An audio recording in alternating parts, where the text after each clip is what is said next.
사랑하시는 여러분 안녕하십니까? 땡큐노트 홍작가입니다. 오늘은 땡큐노트 기본 네 번째 시간이고요.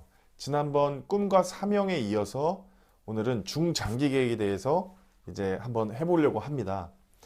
사실 무슨 메모하는데 꿈과 사명까지 나오냐, 너무 거창한 거 아니냐 이렇게 생각하실 수도 있지만 어떤 습관을 우리가 만드는 것은 생각 외로 만만치 않습니다. 특히 메모하는 습관은 더 어렵죠.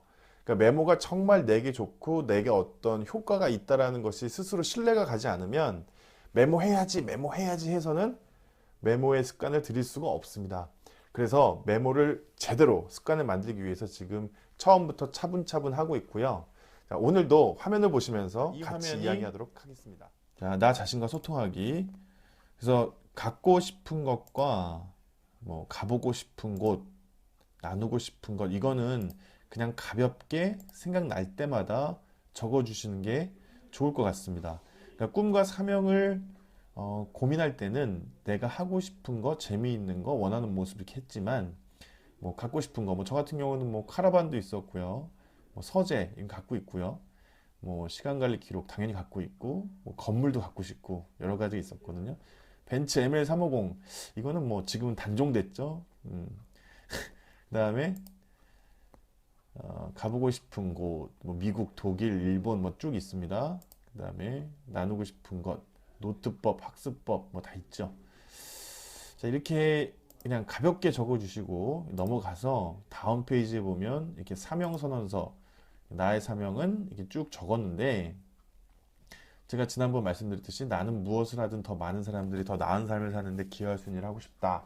이거 하버드 스타일이라는 책에서 제가 빼온 거거든요.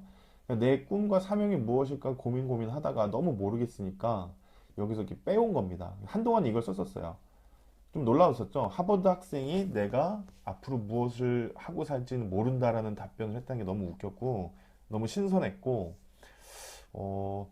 하버드 학생도 미래가 보장되어 있는 게 아니다. 그러면 늘 우리가 고민을 해야 되는 거구나 이 생각을 했었고요. 이런 문장을 만들어 세 개의 문장이었는데 너무 길었다. 그래서 이렇게 하나의 문장으로 줄였다. 이렇게 말씀드렸습니다. 나의 추도사는 내가 죽었을 때 내 추모비에 뭐라고 써 있을까? 한번 생각해 보자는 거고요. 인생엔 끝이 있다. 죽음을 생각할 수 있다. 이렇게 해서 적어 넣었습니다. 행복한 남자 여기 잠들다. 세상을 행복하게 만든 남자 여기 잠들다. 이렇게 저 썼고요. 자, 그 다음에 다음 페이지 보면 인생 성장 프로젝트라고 있습니다. 이게 예전에 그 뭐 연령대별로 나눠가지고 이렇게 인생 전체를 계획하자는 뜻에서 만들었던 예전에 유행하던 방식이었죠. 그래서 자세히 보시면 제가 카테고리를 일과 가족, 친구, 건강, 나라는 5개의 카테고리를 제가 임의로 넣었는데 이게 코카콜라 전 회장 더글라스 데프트라는 분이 만들었던 인생을 두고 몇 개의 카테고리로 나눌 수가 있느냐 이렇게 5개로 할 수가 있고 여기 나가 아니라 영혼이거든요. 영혼 하면 너무 이렇게 종교적인 것 같아서 제가 뺐고 나라고 바꿨고요. 그래서 모든 이 5개의 공이라고 합니다. 5개의 공을 이렇게 저글링을 하는데 모든 공은 다 고무로 돼 있어서 설사 실패하더라도 떨어뜨리더라도 다시 튀어 오르지만은 요 가족은 이제 한번 깨지면 이게 유리공이다. 그래서 깨지면 회복하기가 어렵다. 이렇게 얘기를 하더라고요. 자, 그래서 어쨌든 지금 이제 이렇게 왼쪽에는 10대, 20대, 30대 이렇게 쭉 카테고리를 넣어서 40대, 50대 이렇게 해서 자, 어떻게 계획을 세웠냐 보시면 제가 30대 쭉 했었고 몸무게 82kg 못 지켰습니다. 32인치 30대 때 못 지켰고 500권 독서는 근사치까지 갔었는데 완벽하게 지키진 못했었던 것 같습니다. 40대로 넘어가서는 보시면 쭉 있거든요. 작가 10권을 쓰겠다. 지금 2권밖에 못 썼죠. 그 다음에 도서관 앞당을 구입하겠다. 은행 VIP실 가보겠다. 아직도 돈이 많이 있습니다. 머릿속에. 벤츠 ML350.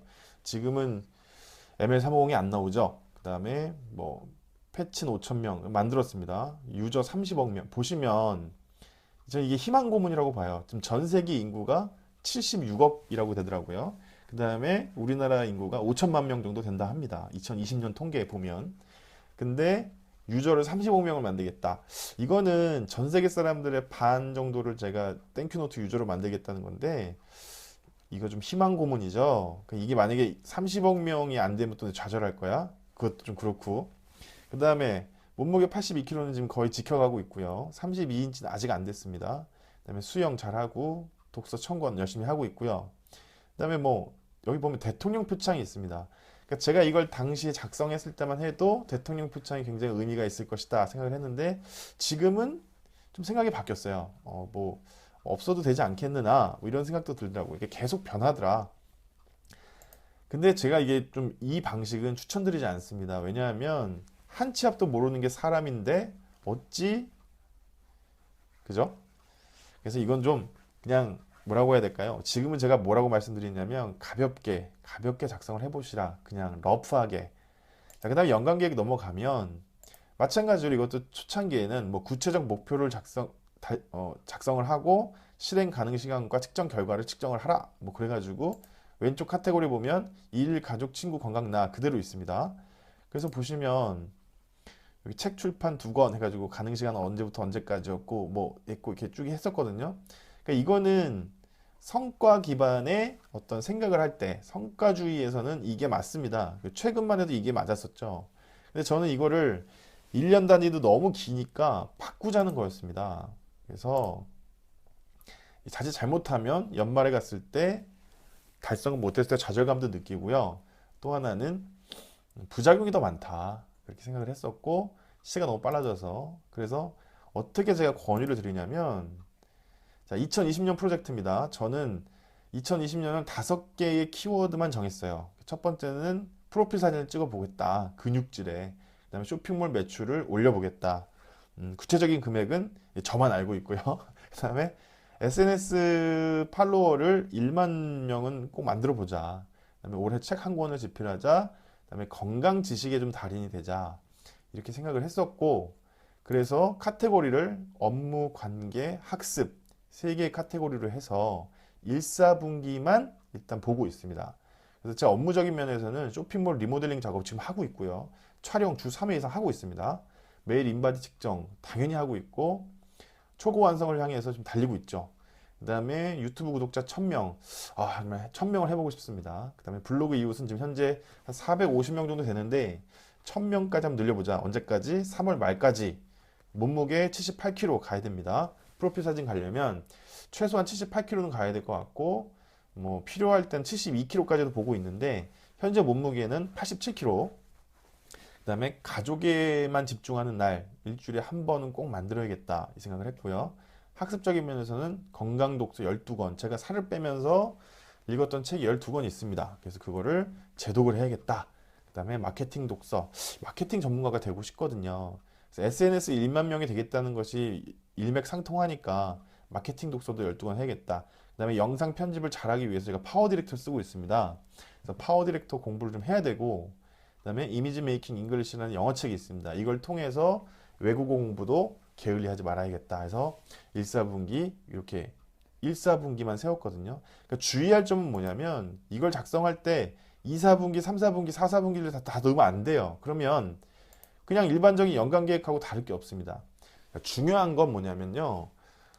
1, 4분기만 해보고 피드백을 한번 해보는 거죠. 이게 작성을 했는지 아닌지를 해보고 내가 너무 무리한 계획을 세운 건 아닌지 혹은 너무 계획을 너무 그냥 적게 세운 건 아닌지 이런 것들을 3개월 단위로 체크하면서 가자는 뜻에서 이 내용을 말씀드렸고요. 여기 작성한 이 내용을 쿼터 컴파스에 옮기면 매일매일 볼 수 있는 그러한 3개월 계획이 됩니다. 단 우리가 꼭 지켜야 될 것은 이 3개월 계획을 매일 보면서 매일매일 최선을 다해야 된다. 그리고 나서 3개월 후에 피드백을 했을 때 이게 너무 무리한 계획인지 아닌지를 판단할 수 있고 다음 분기 계획 세울 때 참고해서 하면 됩니다.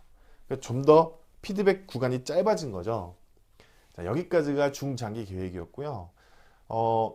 너무 먼 미래를 갖다가 우리가 희망을 가지고 막 해야 된다.